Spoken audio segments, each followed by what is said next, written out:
అంబేద్కర్ కోనసీమ జిల్లా కొత్తపేట నియోజకవర్గం కొమరాజులంక గ్రామంలో ఆందోళన. ప్రేమించి పెళ్లి చేసుకున్న యువకుడు వదిలేశాడు అంటూ యువకుడు ఇంటి ముందు మహిళ ఆందోళన చేపట్టింది. అంబేద్కర్ కోనసీమ జిల్లా కొమరాజులంకకు చెందిన యమానా ఝాన్సీ అనే యువతిని గండ్రోతు హరికృష్ణ అనే యువకుడు గత సంవత్సర కాలంగా ప్రేమించి పెళ్లి చేసుకుంటా అని నమ్మించి వంచించి పెళ్లికి నిరాకరించడంతో అమ్మాయి బలవంతం చేయగా తనను వివాహం చేసుకుని ఇంటికి తీసుకురాగా యువకుడి తల్లిదండ్రులు తాళి తెంచి బయటకు నెట్టేసి కులం పేరుతో దూషించి వేధించారు అని, దయచేసి హరికృష్ణతో కలిసి కాపురం చేసే వరకు ఇక్కడే ఉండి పోరాటం చేస్తాను అని, తనకు న్యాయం జరిగేలా పెద్దలు చూడాలి అని మీడియా ముఖంగా ఆమెని ఆవేదన వ్యక్తం చేసింది.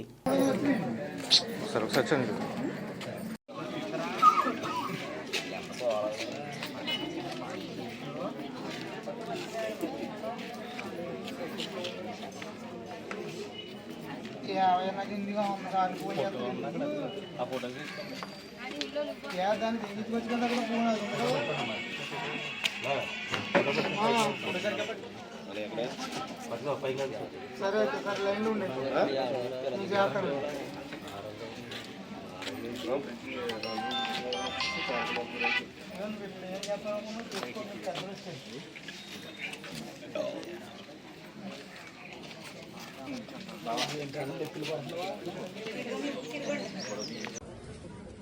నమస్కారం అండి. నా పేరు యామన ఝాన్సీ. కాపులు కులస్తులైన గండ్రోతు సత్తుపండు గారి ఇంట్లో అద్దెకు ఉండేవాళ్ళము.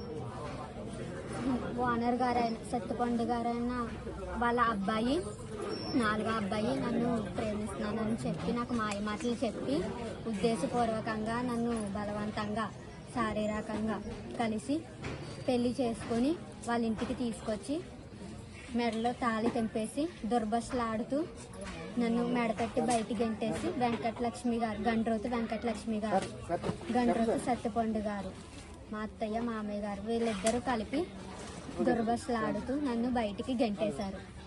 నాకు ఆ అబ్బాయితో కాపురం కావాలి. వాళ్ళ ఆస్తుల అంతస్తులు ఏమీ వద్దు. నాకు ఆ అబ్బాయితో కాపురం కావాలి. నాకు న్యాయం జరిపించండి. దానికోసం నేను మీడియా ముందుకు వచ్చి మాట్లాడడం అనేది జరుగుతుంది. నాకు న్యాయం జరిగినంత వరకు నేను ఇక్కడే ఉంటాను. చావైనా బ్రతికైనా ఇక్కడే.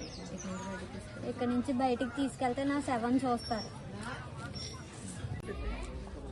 అందరికీ నమస్కారం. నా పేరు మట్టా వీరబాబు గౌడ్. రాష్ట్ర గౌడ్ సంఘానికి వర్కింగ్ ప్రెసిడెంట్ గా పనిచేస్తా ఉన్నాను. అంబేద్కర్ కోనసీమ జిల్లా రావులపాలెం మండలం కొమరాజులం గ్రామానికి చెందిన యామనా ఝాన్సీ అనే బాలికను అదే గ్రామానికి చెందిన గండ్రోతు హరికృష్ణ నమ్మించి వంచించి మోసం చేసి శారీరకంగా అనుభవించి మళ్ళీ పెళ్లి నిరాకరించాడు. అప్పుడు ఆ టైంలో ఈ అమ్మాయి గట్టిగా బలవంతం చేస్తే పెళ్లి చేసుకుని ఇంటికి తీసుకెళ్లాడు.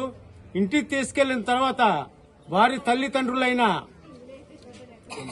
గండ్రోతు సత్తుపండు గారు, వెంకటలక్ష్మి గారు మరి తాళిని తెంచి ఈ అమ్మాయిని కొట్టి బెదిరించి చంపేస్తాం, మీ కూటుకు గతిలేనే మీరు మా కుటుంబాలకి కోడలుగా వస్తారా అంటూ అని బెదిరించారు. అమ్మాయిని కొట్టారు. ఎక్కడైనా విషయం బయటికి చెప్తే చంపేస్తామని కూడా ఆ వేళ బెదిరించడం జరిగింది. మరి ఇదే ఉన్నత అగ్ర కులాల్లో వాళ్ళనైతే మరి గతంలో కూడా ఇదే గ్రామానికి కొన్ని సంఘటనలు జరిగినాయి. అది జరిగినప్పుడు మరి వారిని కలుపుకుని ఎవరైతే ఈ మెండు నాగేశ్వరరావు కానీ వాళ్ళ వర్గాలకు సంబంధించిన వాళ్ళు మరి వాళ్ళని వాళ్ళ కోట్ల రూపాయలు డబ్బులు ఉన్నాయి కాబట్టి వాళ్ళని దగ్గర శారదీసుకుని పెళ్లి చేశారు. మరి కూటికి గతిలేని గౌడ బిడ్డ కాబట్టి ఈ అమ్మాయిని ఈవేళ బయటకు ఎట్టి బలవంతంగా నానా ఇబ్బందులకు గురి చేస్తున్నారు. మరి ఈ అమ్మాయికి కూడా ఈవేళ 4-5 కోట్ల రూపాయలు ఆస్తుంటే మీరు ఈ అమ్మాయిని కూడా కోడలుగా వాళ్ళు సగర్వంగా తీసుకెళ్తారు. వేళ రెక్కాడితే డొక్కాడలే పరిస్థితిలో ఉన్న కూలీలు కాబట్టి వీళ్ళు మా అంతస్తు ఏంటి మీ అంతస్తు ఏంటి మాట్లాడే పరిస్థితి ఉంది కాబట్టి వాళ్ళు చెప్తా ఉన్నారు. మేము గౌడ సంఘం ద్వారా కానీ బీసీ సంఘం ద్వారా కానీ కోరేది ఒకటే, ఈ అమ్మాయికి న్యాయం జరగాలి.